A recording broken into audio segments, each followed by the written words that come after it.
You're better off dead." The words came out soft, almost gentle. Marcus leaned over the bed, eyes flicking to the door once, then back to her face. Pamela lay completely still, 27 years old, tubes in her arm, a monitor beeping steady beside her. Her eyes were barely open, just enough to see him, just enough to watch his hand move from the pillow, slowly, down toward the 4 line running into her arm. She couldn't speak, couldn't move, couldn't do a single thing except lie there and hear every word coming out of his mouth. "All that fighting," Marcus said. "All those files you thought I didn't know about." He shook his head.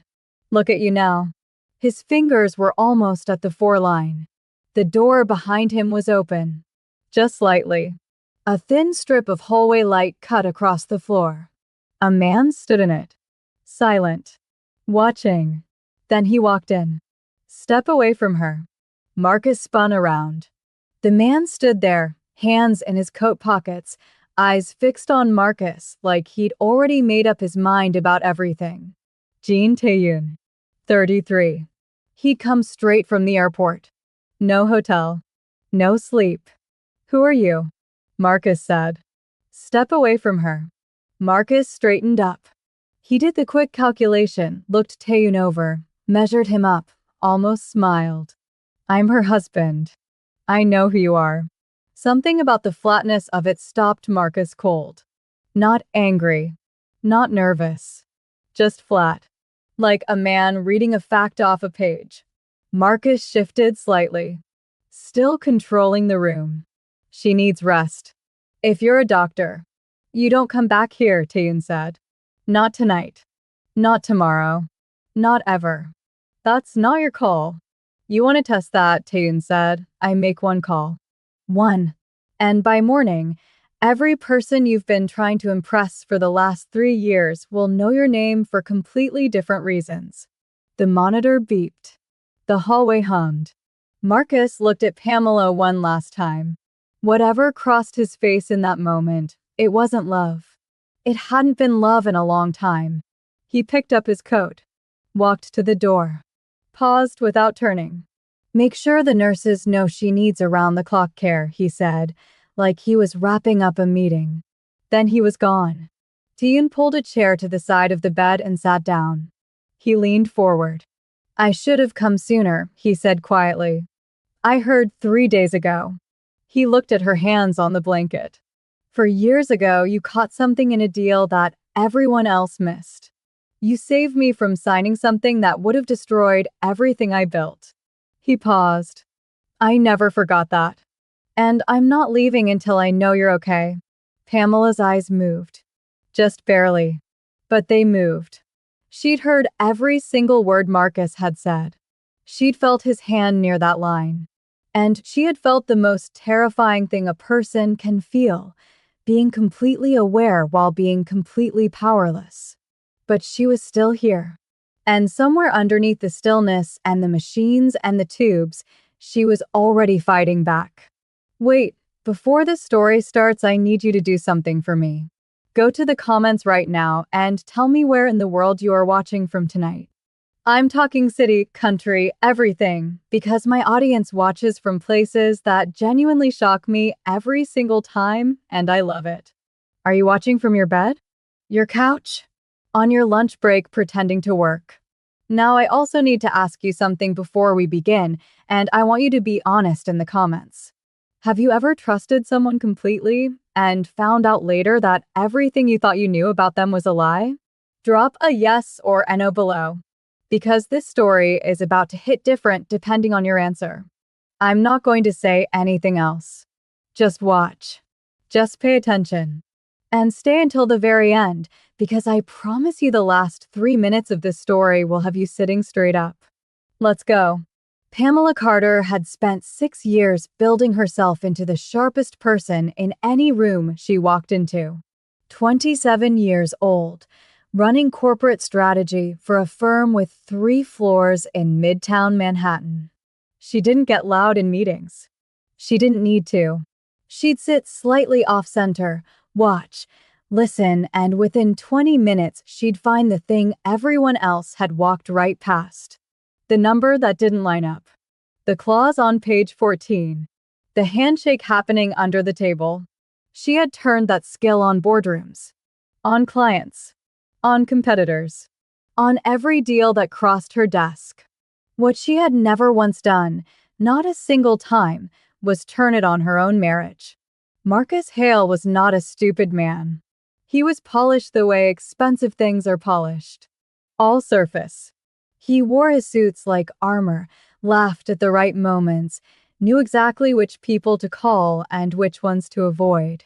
He had spent the last 2 years moving himself through Pamela's life like a piece of furniture that had always been there. She'd seen the charm. She'd liked the charm. She'd married the charm. She had never looked underneath it. Taeyun walked to the nurse's station after an hour. "I need an alternate emergency contact called," he said. Her sister. Nia Carter. The nurse looked up. "Are you family?" "No. But I'm the only one in this room right now who should be here." She looked at him for a long moment. Then she picked up the phone. Nia Carter was on her apartment floor in Brooklyn, surrounded by takeout containers and a brief she'd been pretending to work on for 2 hours, when her phone lit up. She saw the number. Her stomach dropped before she even answered. "This is Nia Carter." "Ms. Carter, Presbyterian Hospital. We have your sister Pamela listed as a patient. A Mr. Jean Taeyun provided your number as." "Is she alive?" "Yes, ma'am. She's stable, but—" Nia was already on her feet. "I'm on my way." She didn't change. She grabbed her coat, her bag, her keys 40 seconds flat, and she was out the door. In the cab, she sat with her hands flat on her knees and her face very still. That was how she handled fear. She got quiet. She got controlled. She saved the falling apart for when she was alone, when nobody needed her to hold anything together. The cab driver tried to make conversation twice. She didn't hear him either time. She walked through the hospital corridor, through the door, and she saw her sister lying in that bed, and she stopped. 3 full seconds. She stood in the doorway and she breathed, and she let herself feel the full weight of it for exactly those 3 seconds. Then she walked to the chair beside the bed, sat down, and leaned close. "I'm here," she said. Soft. "Just for Pamela. I'm right here." A man stood up from near the window. Nia turned sharply. "Who are you?" "Jean Taeyun. I called the hospital. I asked them to contact you." He paused. "I was here tonight when something happened. Something you need to know about right now." Nia looked at him. She'd spent enough time around people who lied to know what honesty looked like. Honesty looked tired. Honesty looked like this man standing here at midnight in yesterday's clothes with airport tags still on his bag. "Sit down," she said. "Tell me everything." He sat. He told her. He didn't dress it up, didn't perform it, didn't add anything extra. Marcus at the bed. The words, "You're better off dead." The hand moving toward the 4. The way he'd picked up his coat and walked out and told them to make sure the nurses knew she needed care, like he was filing a report. When Taeyun finished, the room was quiet except for the monitor. Nia looked at her sister. Then back at Taeyun. "Did anyone else see this?" "No."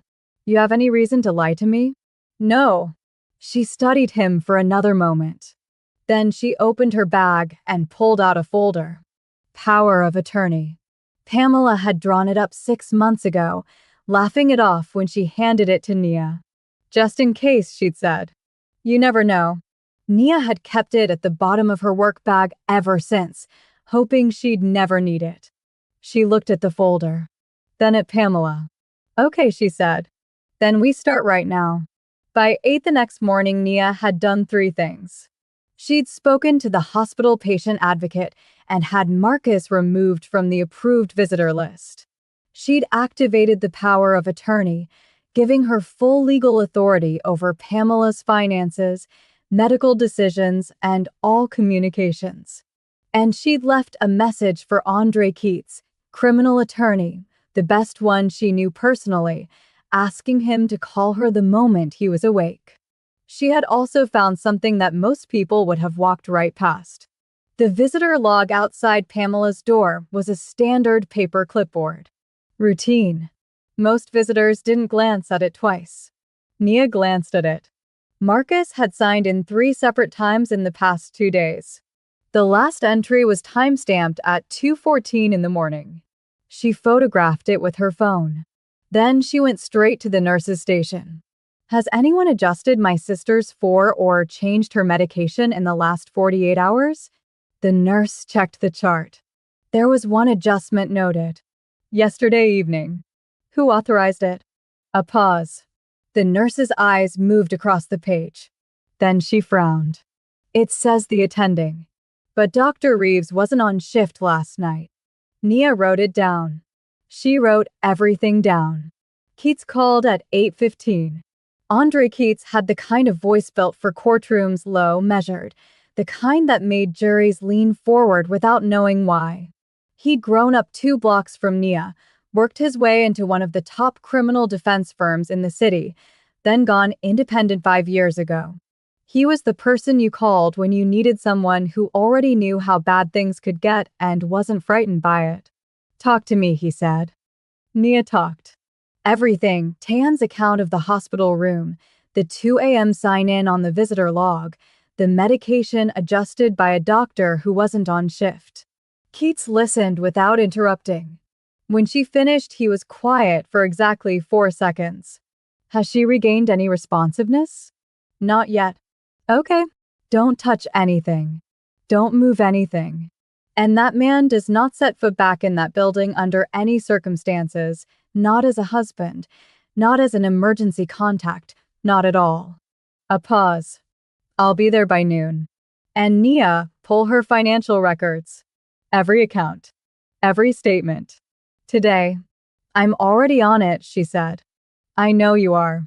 That's why I'm calling you back instead of waiting. It took Nia 4 hours, 2 phone calls, and 1 deeply uncomfortable conversation with a bank manager to get the full picture. When she finally had it, she sat down in the middle of the hospital corridor, back against the wall, folder open in her lap, and just breathed for a minute. The joint account had been drained. Not all at once. That would have been too obvious, would have triggered alerts, would have left a clean, obvious trail. Instead, it had been done in increments over 6 weeks. 12 separate transfers. Each one just under the threshold that automatically flags suspicious activity. 300 here. 800 there. 600 on a Tuesday. 450 on a Saturday morning. The kind of thing that looks like normal spending if you're not looking closely. But Nia was looking very closely. She called the bank back. I need every transaction on this account for the last 90 days. Specifically, I need to know about anything processed between midnight and 4 a.m. The woman on the other end paused. Ma'am, we do have some transactions in that window. How many? 7. 7, Nia repeated. Who schedules transfers at 3 in the morning? A long beat. Then quietly, that is a very good question, Ms. Carter. She went to the branch that afternoon. The manager, a tired, careful man named Gerald who clearly had seen many things in his career and had stopped being surprised by most of them, pulled up the records personally. He walked her through each transaction slowly, his finger tracing the screen. This one. He pointed to a transfer. For $1,000. But it wasn't made from the joint account. He looked up at her. It came from Mrs. Carter's personal account. Her private personal account. With a notarized authorization attached to it. Nia leaned in. Something was wrong with the document immediately. She couldn't name it in the first 2 seconds, but something was wrong. The seal was there. The signature was there. The date on the notarization was a Thursday. And Pamela had been in Chicago that Thursday.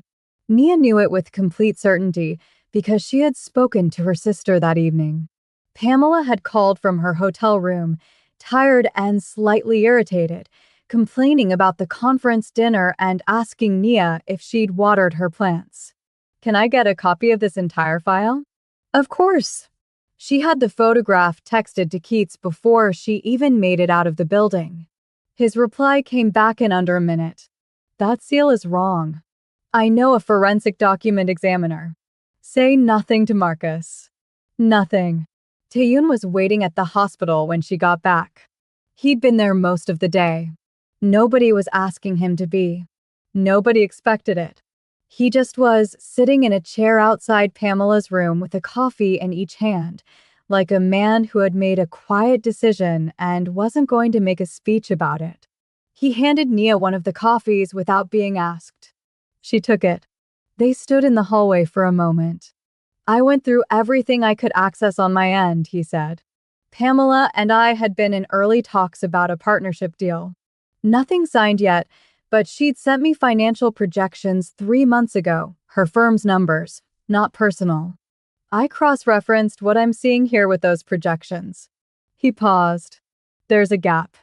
A significant one. What kind of gap? The kind that shows up when someone has been moving money around a balance sheet to hide a liability they don't want anyone to find. He set his coffee down. Marcus is listed as a secondary signatory on her corporate accounts. Nia went still. She gave him access to corporate? Joint filing. She probably thought it was routine paperwork. He looked at her carefully.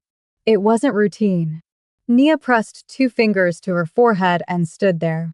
She was thinking about her sister sitting in that conference room, brilliant and careful with everyone else's numbers, trusting the man she'd married with her own. How deep does it go? She said. I don't know the full picture yet, but I know someone who can map it properly. He handed her a card. Financial forensics. Spent 8 years at the SEC before going private. If there's a pattern, he'll find it. She took the card. Then she looked at him directly. Why are you still here? She said. You reported what you saw. You made sure she was safe that night. You didn't have to stay past that. Taeyun was quiet for a moment. He looked down the hallway toward Pamela's room. Because she would have done it for me, he said. She actually did, once. She sat in a review meeting she had no obligation to be in, and she found something that would have ended my company, and she flagged it without being asked and without wanting anything for it. He picked his coffee back up. I don't forget things like that. Nia looked at him for a long moment. Okay, she said. Then let's get to work. The forensic examiner's name was Paul Shin. 50 years old, reading glasses permanently at the end of his nose, the calm, focused energy of a man who genuinely loved finding things that didn't add up. He worked through the night without complaint, which Keats said was just what Paul Shin did. By morning, the report was 11 pages long and highlighted in 4 separate colors. Keats had booked a conference room in his building for 7 a.m. Nia was there at 6:45. Taeyun was already seated when she arrived. She read every page. Marcus had taken money from 3 different accounts across 14 months. The pattern was careful, small withdrawals, irregular timing, always just below the reporting thresholds. It required patience. It required someone who understood how financial monitoring systems worked and exactly how far he could push before something flagged. He had also, at some point during those 14 months, taken out a loan using Pamela's name. A large loan, the kind that requires documentation, identification, a signature. The signature on the application looked right at a casual glance. Under forensic magnification, the pressure points were completely wrong. The pen had moved too carefully, too slowly, too deliberately. Someone had practiced that signature many times before putting it on that page. This is forgery, Nia said. That's for the court to determine, Shin said, setting down his pen. But structurally, yes. This is exactly what forgery looks like. Keats pushed off the wall where he'd been leaning. There's also the jewelry. Nia looked up. Your sister had a collection of pieces belonging to your mother, Keats said. He kept his voice level, He learned over many years that delivering hard information clearly was a form of respect. Appraised value of roughly $62,000. Kept in a safe deposit box under Pamela's name at a private vault downtown. He paused. The box was emptied 4 months ago. The pieces were sold to a private dealer in Tribeca. The conference room went completely silent. Nia sat with it. She didn't move.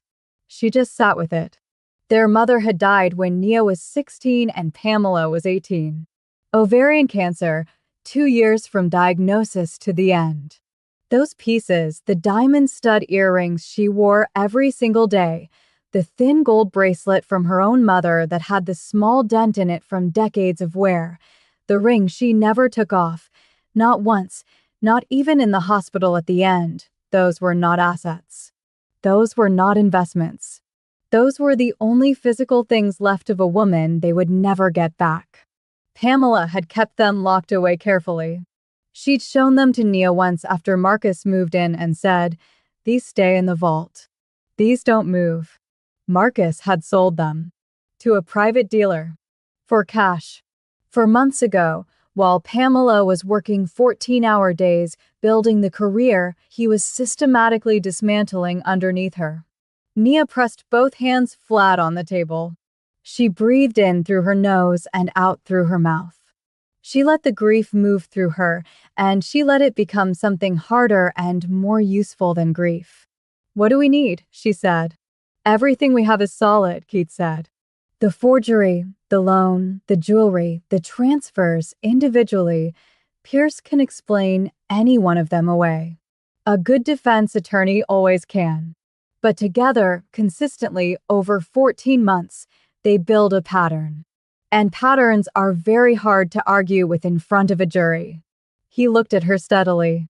"I'm filing for a subpoena on his business records and his full phone history today. I'm also petitioning to freeze all joint assets before anything else disappears." "Do it," Nia said. "Do all of it." She stood up, gathered her papers, and walked out of the conference room. In the elevator on the way down, she let herself stand against the wall and close her eyes for exactly 30 seconds. Then the doors opened and she walked out. Marcus had gone quiet after the hospital. Not gone, just careful. The way guilty people get careful when they know someone is watching and measuring and building something they can't fully see yet. He wasn't returning calls. He wasn't at the office. His assistant told 2 separate people 2 completely different things about his whereabouts. His car hadn't moved from the garage in 4 days. But quiet and gone are very different things.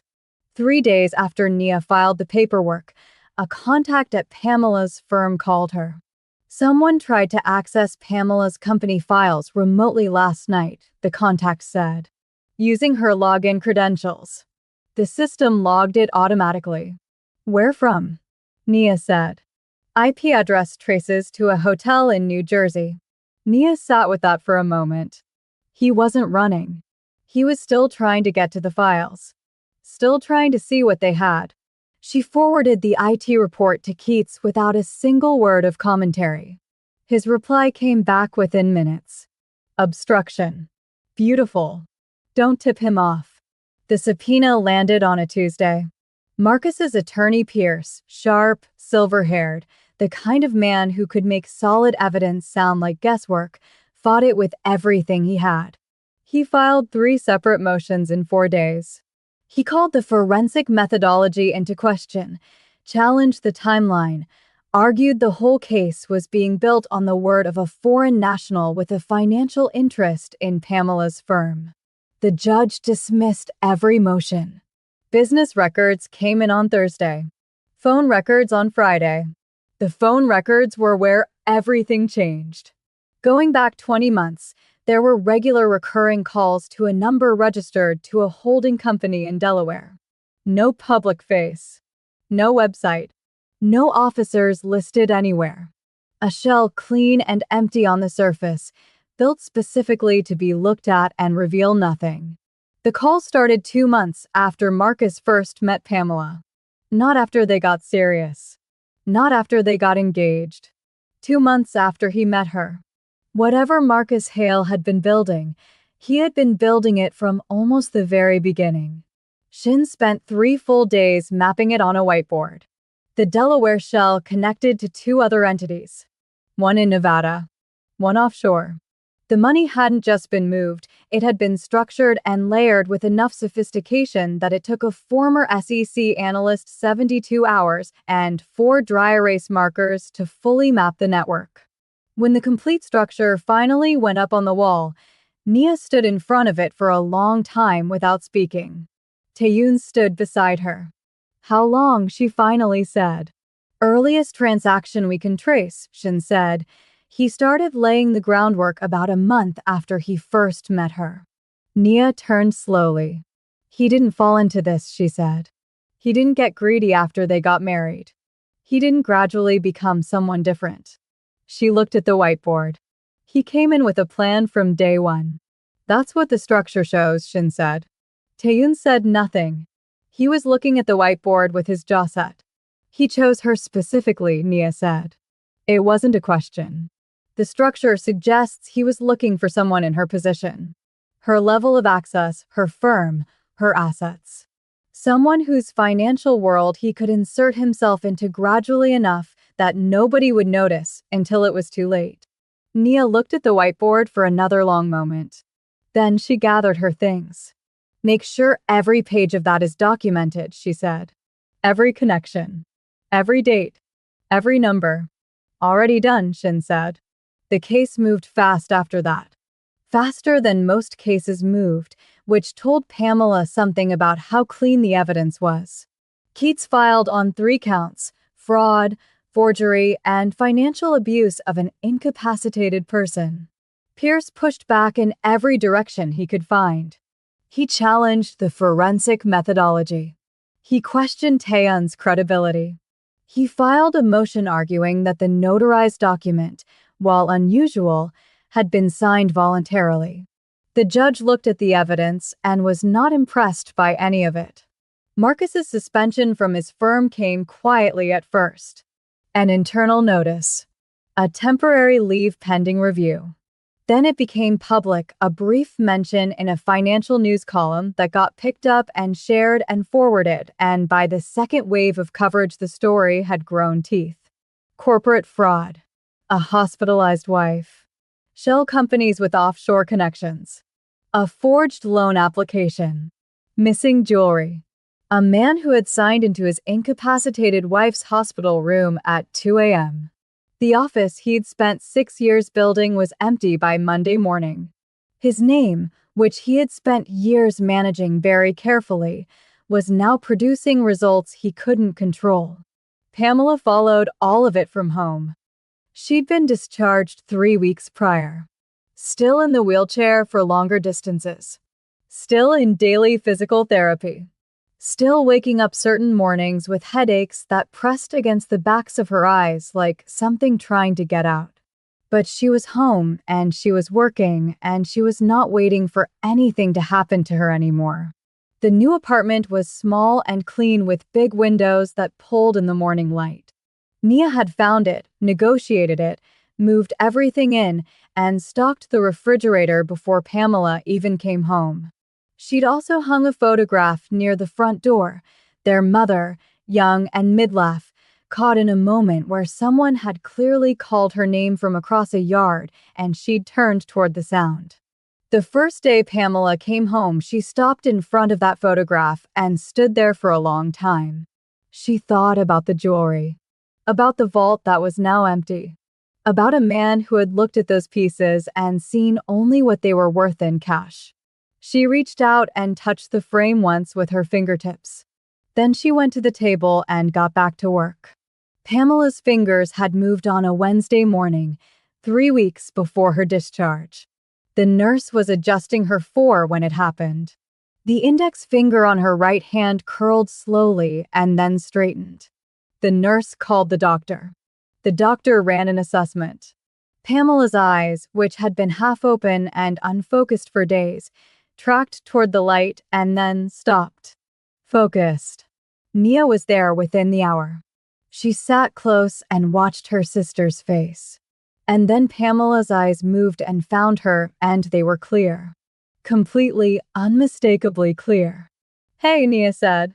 Her voice cracked slightly on that one word. "Hey, I'm here. Take it slow. I'm right here."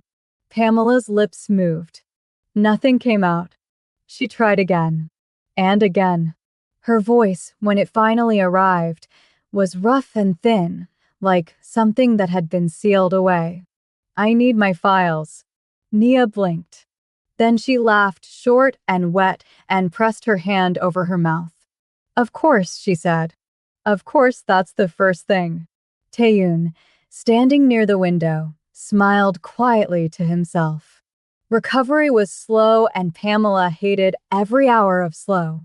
The neurologist kept using the word patience, and every time he said it, Pamela's expression went somewhere controlled and careful. She did the exercises without complaint. She sat up longer each day. She asked for documents and read them once and then read them again. Taeyun came one afternoon carrying a thick envelope.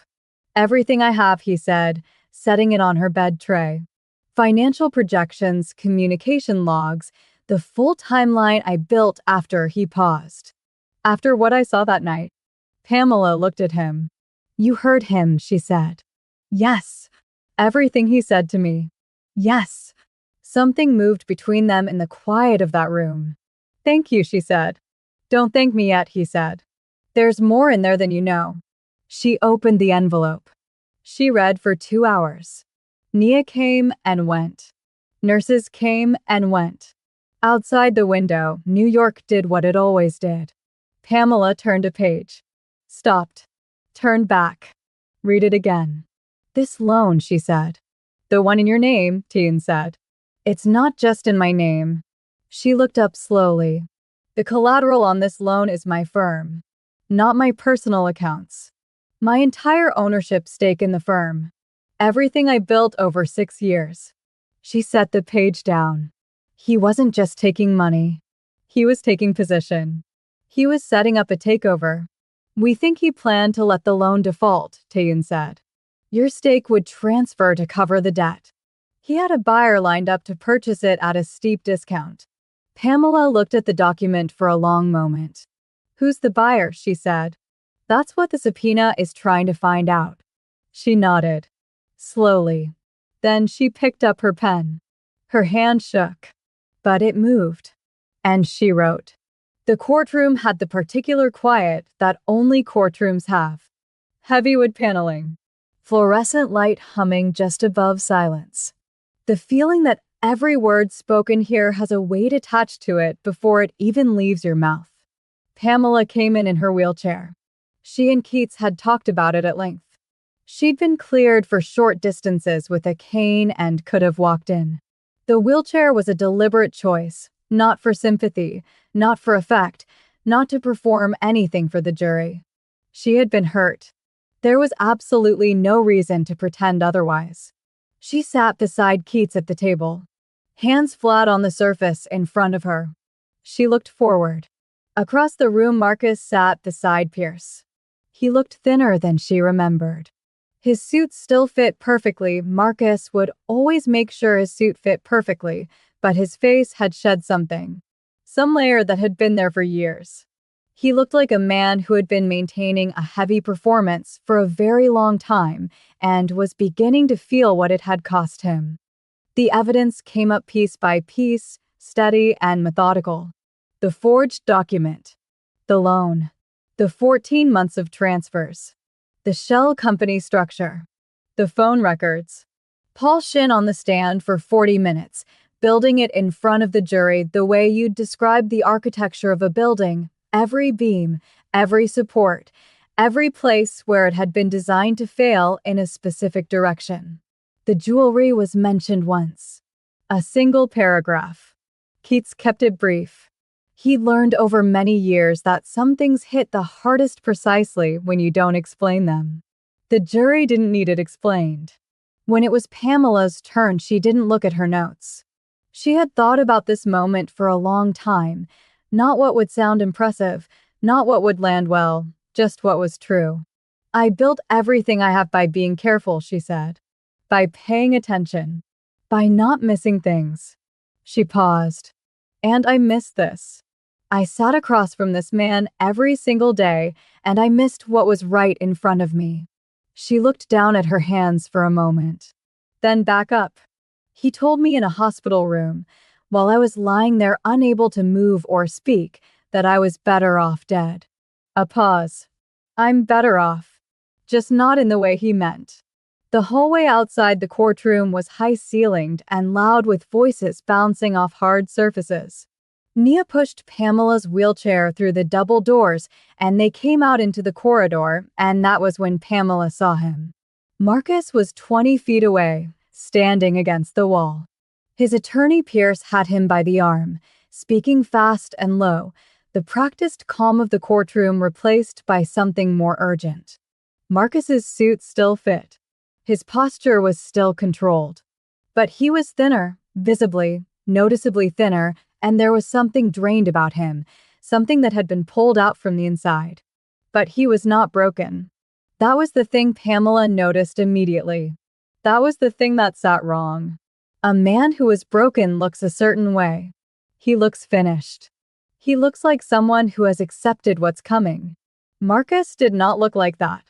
Pierce was speaking fast into his ear. Stop talking. I need you to stop talking and let me handle this. Do you understand me? Do not say anything to anyone. Marcus wasn't looking at his attorney. He was looking directly at Pamela across the corridor. And in his eyes, no remorse. No fear. Something else. Something flat and measured and very far away, like a man who had already moved to the next calculation. Pamela studied him. She was very good at studying people. She had built a career on reading what was actually happening underneath what people showed you. And what she saw in Marcus Hale's face in that hallway, in those few seconds, told her something specific and certain. This was not over. Pam. Nia's hand was on her shoulder, warm and steady. Let's go. Pamela held his gaze for exactly one more second. That's not over, she said. Quiet enough that only Nia could hear it. Nia said nothing.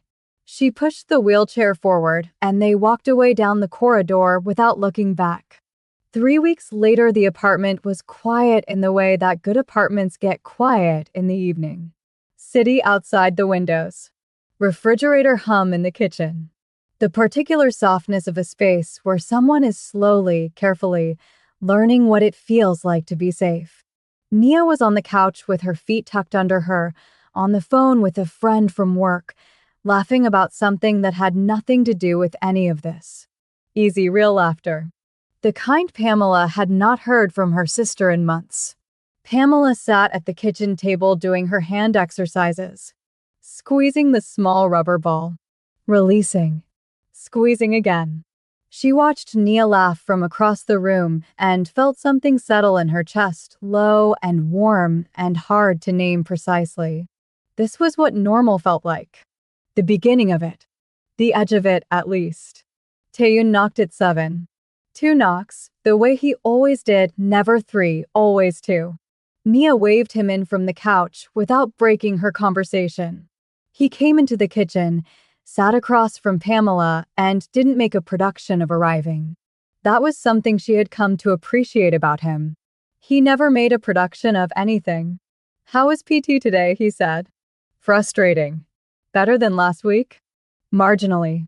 She set the ball down. 40 reps, hand cramped at 37. I did all 40 anyway. Obviously you did. She almost smiled. How's the deal? Still paused. He looked at her. I told them I need more time. Taeyun. I know I didn't have to, he said. I know. She picked the ball back up. Squeezed. Released. You've been here longer than anyone could have expected, she said. You stayed through all of it. The hospital, the investigation, the trial. She looked at him across the table. You didn't have to do any of that. He held her gaze. Yeah, he said. Just that. Yeah. Pamela looked at him. The space between them had been building something for weeks, quietly, without announcement, the way light builds under a door before anyone opens it. She had been aware of it. She was certain he had too. Neither of them had said anything because there had always been something more pressing, or because some things are better left until they're ready to be named. He reached into his coat pocket. No box. No bend of the knee. No speech. He placed a ring on the table between them, simple and clean, and the kind of thing you could look at every day for the rest of your life without once getting tired of it, and he looked at her. "Marry me," he said. Not a performance. Not quite a question. More like a door he was opening and stepping to the side of, giving her the space to walk through it or not. Pamela looked at the ring, then at him. Her hand, still wrapped around the rubber ball, went completely still. Something moved through her face, not shock, not the performed, breathless thing you see in films. Something real and heavy. The full weight of everything that had brought her to this table. The hospital room. The machines. The months of clawing back from nothing. Every document she'd read and every exercise she'd done, and every morning she'd woken up with her head pounding and got up and worked anyway. And this man, who had walked into a hospital room at midnight and said step away from her when he could have kept walking down the hallway and said nothing. Who had stayed through all of it without being asked. Who sat at this table twice a week and asked how PT went and never once made her feel like she was something that needed to be rescued. She opened her mouth. The television in the next room, which Nia had left on low, suddenly cut through the quiet. Breaking news out of New York tonight. Nia was off the phone instantly. She appeared in the doorway, eyes moving to the screen. Federal authorities have confirmed the discovery of additional financial activity connected to the Marcus Hale case. Nia turned sharply toward the TV, body going still. Tan's expression tightened. His jaw set. His eyes moved from the ring to the screen and stayed there. Pamela didn't move. Didn't flinch. Sat completely, absolutely still. Sources familiar with the investigation say the transactions may involve parties not previously identified in the original filing. Investigators are not confirming at this time whether new charges will be filed, but sources say the scope of this case may be significantly larger than initially believed. The anchor kept going. The ticker rolled along the bottom of the screen, names and numbers and fragments of information moving too fast to catch. "What does that mean?" Nia said. She was still in the doorway, voice low. "Parties not previously identified, what does that mean?" Nobody answered her. Pamela was sitting very still and looking at a point in front of her where there was nothing to look at. She was pulling threads. The shell company. The calls to Delaware. 20 months of contact with a number registered to a holding company that didn't exist on the surface. The buyer who'd been lined up for her firm stake.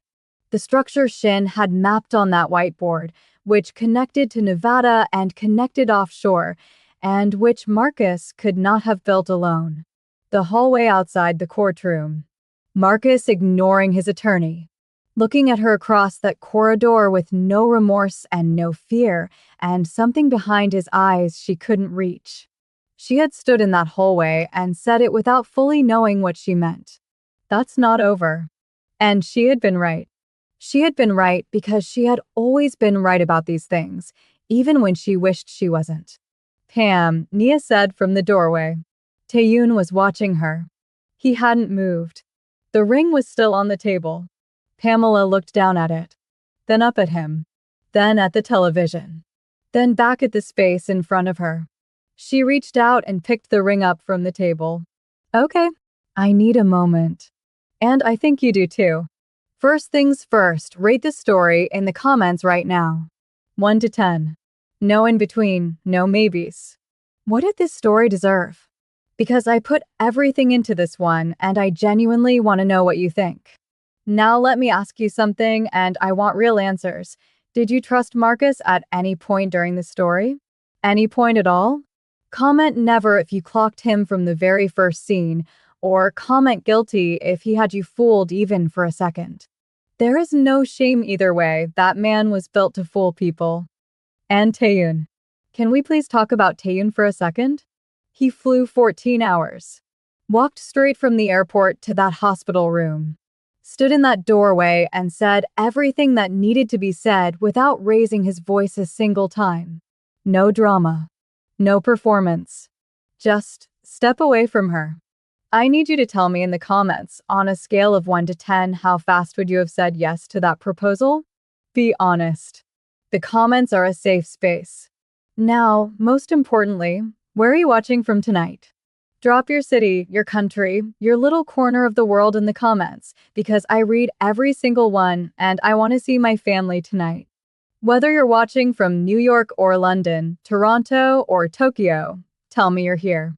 If this story moved you, if it kept you watching, if it made you feel something, please share it with someone tonight. One person. That's all I'm asking. Because stories like this deserve to be heard. Like this video if Pamela's strength made you feel something. Subscribe if you're new here and you want more, because trust me, there is so much more coming and you do not want to miss what's next. I love every single one of you. I'll see you in the next one.